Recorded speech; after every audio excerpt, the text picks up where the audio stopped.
It's cold, grey and raining.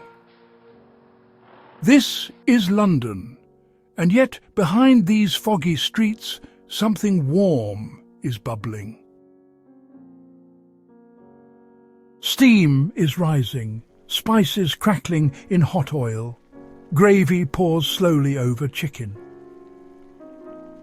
Tonight, Britain is eating curry, not as foreign food, not as exotic food, but as comfort food. And here's the strange part. Britain's most loved dish isn't British at all. Every week, Britain eats millions of curry meals. There are more curry houses in Britain than fish and chip shops. Friday night isn't just pub night, it's curry night. In the 1970s, when British pubs were dying, they found an unlikely saviour. Curry nights. Indian food didn't just feed Britain, it rescued British social life. So how did this happen? How did a country that once ruled India end up emotionally dependent on Indian food? Let's begin with an uncomfortable truth. Curry doesn't really exist in India. India has gravis, masalas, kujambu, sars, kormas. But curry? That word was invented by the British. They needed a shortcut. One word to describe hundreds of dishes. Anything spiced and saucy became curry. It wasn't accuracy, it was administration. And then Britain did something very British. It bottled curry. In the 18th century, British traders operating from Madras, today's Chennai, began selling something called Madras curry powder. A single blend, dried spices, pre-mixed. Not something Indian homes actually used, but perfect for British kitchens. Because now curry was easy. One spoon, one pot, same taste, every time. Curry stopped being a cuisine. It became a product. British officers in India missed home. They loved Indian flavours but wanted control. Less heat, more meat, more gravy, more cream. Madras curry powder gave them that control. Indian food was no longer intuitive. It was predictable, and predictability made curry safe.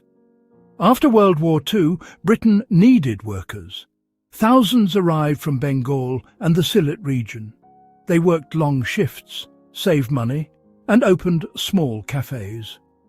To survive, they made a smart decision. They didn't call their food Bangladeshi, they called it Indian, because Britain already knew Indian food, good. thanks to curry powder. One city tells this story better than any other. Bradford, not London, not Manchester. Bradford has more curry restaurants per person than anywhere else in Britain.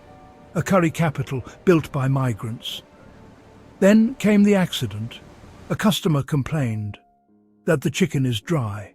So a chef improvised.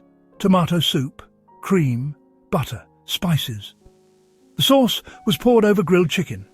No ancient recipe, no royal lineage, just adaptation. Chicken Tikka Masala fit perfectly into Britain's idea of curry. Gravy heavy, comforting, familiar. So familiar that in 2001, a British minister called it a true British national dish. Not fish and chips, not roast beef, but curry. India gave the spices. Britain wrote the recipe. Empire is usually told as a one-way story. Things taken, things lost. But food behaves differently. Food mutates. From Madras curry powder to Chicken Tikka Masala, curry wasn't imported. It was engineered. By empire, by migration, by everyday appetite. Today, curry is Britain's comfort food, a reminder of empire, of movement, of survival. Because sometimes food remembers history better than people do.